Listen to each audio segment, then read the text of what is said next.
Let's just say the ratings aren't the same with Caitlin Clark and the Indiana Fever now eliminated.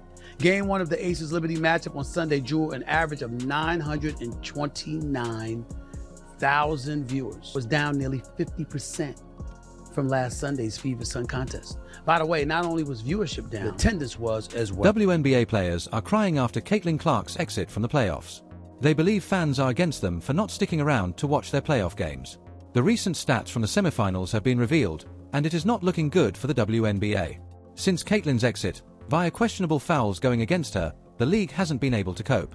The WNBA has already halved in viewership since her elimination, and it's only going to get worse as the playoffs go on. Do you want me to just say I told you so, or are you willing to say, Stephen A., you did tell us?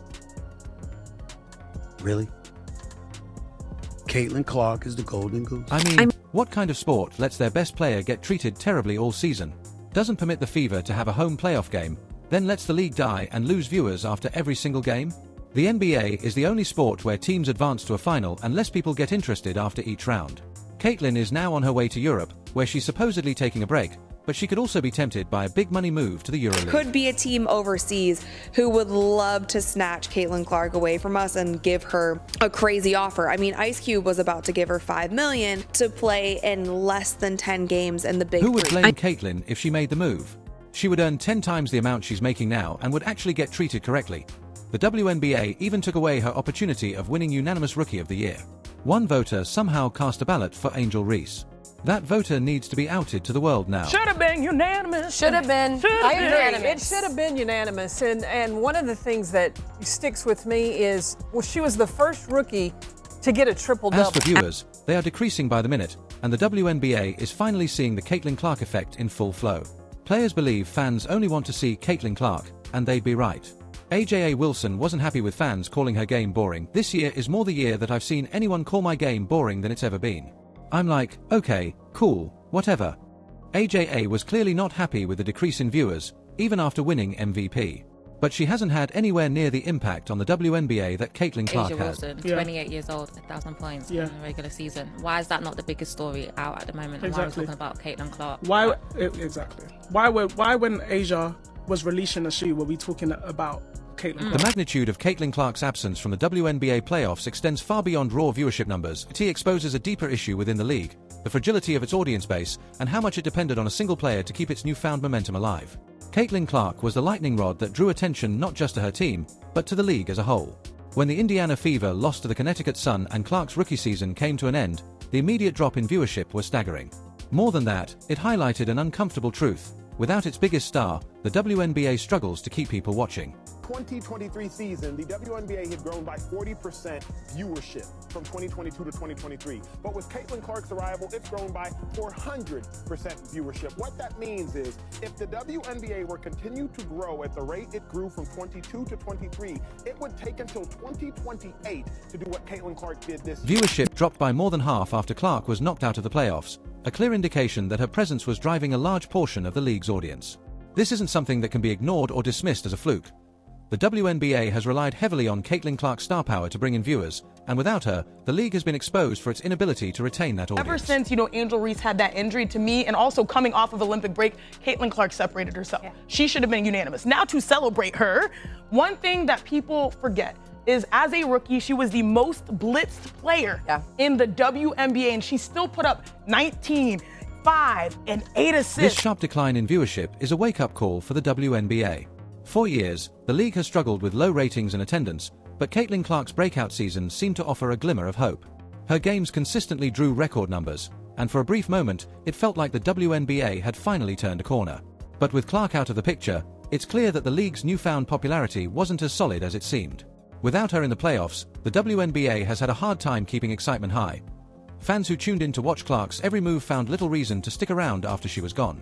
The remaining teams may be competitive, but they lack the star power and charisma Clark brought to the court. This has led to a noticeable drop in overall buzz surrounding the playoffs. There was a Jordan effect on the NBA and the game of basketball.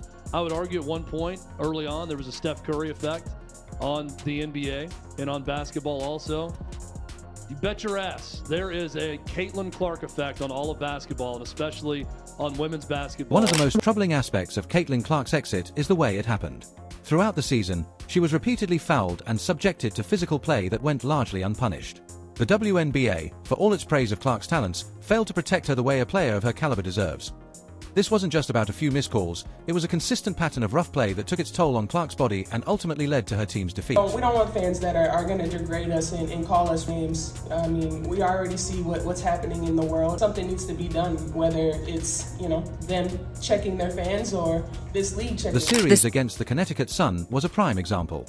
Clark was fouled hard multiple times, yet referees seemed reluctant to blow the whistle. It was as if the league didn't fully grasp how important it was to protect its star player.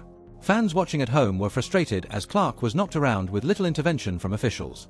This failure to protect Clark isn't just a one-off mistake, it's part of a larger issue within the WNBA. For years, the league has struggled with officiating, particularly when it comes to physical play. But when the player at the center of your league's resurgence is being beaten down like this, it becomes a much bigger problem. The WNBA cannot afford to let its biggest star be treated this way, especially when she is so crucial to its success. Has been impacting the WNBA well before this year. This is not a new thing. Sure. This is, and in that way, I do think Caitlin's being used as a pawn. Caitlin didn't bring citizens to the WNBA. This has been happening, and that I think is what's been such a shock for all of us. Caitlin Clark's breakout season was not just a personal triumph, it was a massive opportunity for the WNBA to showcase its potential to a wider audience. Her games drew viewers from across the country, many of whom had never watched a WNBA game before. This was a chance for the league to capitalize on the buzz surrounding Clark and build a lasting fan base. But by failing to protect her, the WNBA squandered that opportunity. Fans saw how Clark was treated on the court, and many have been vocal about their frustration. Social media has been filled with comments from fans who feel the league let Clark down by allowing her to be fouled repeatedly without proper officiating. There are very, very few people, but there are some out there who resent the fact that this young white girl came out there and did her thing. Rookie of the Year, 4th in the league for MVP voting, assist leader, one of the top leading scorers after the Olympic Games. She put on a show, validating all the attention she was receiving. This has led to a growing sentiment that the league isn't doing enough to protect its stars, something that could have long-term consequences for fan loyalty.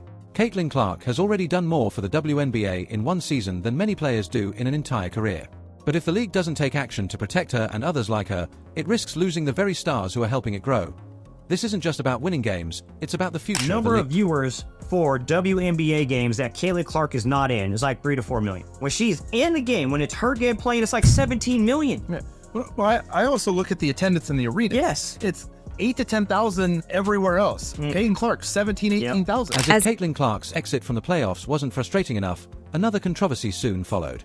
Despite her record-breaking season and undeniable influence on the WNBA's growth, Clark was not awarded unanimous Rookie of the Year honors. This was a shocking snub, considering the impact she had both on the court and in terms of viewership. Clark's performances throughout the season were nothing short of spectacular, yet one voter decided to cast a ballot for Angel Reese. No matter if you are rooting against Caitlin Clark because you like another team, there's very few of them. I'm excited even if it's that. I'm excited to see who it is. This decision left many fans outraged. How could someone vote for anyone other than Caitlin Clark? She had single-handedly elevated the WNBA's profile and was the driving force behind its increased popularity. The fact that she didn't receive unanimous Rookie of the Year honors felt like a slap in the face to both Clark and her supporters. To make matters worse, the WNBA has refused to reveal the identity of the lone voter who chose Reese over Clark, keeping the individual anonymous. This lack of transparency has only fueled more frustration among fans, many of whom feel the league isn't giving Clark the recognition she deserves.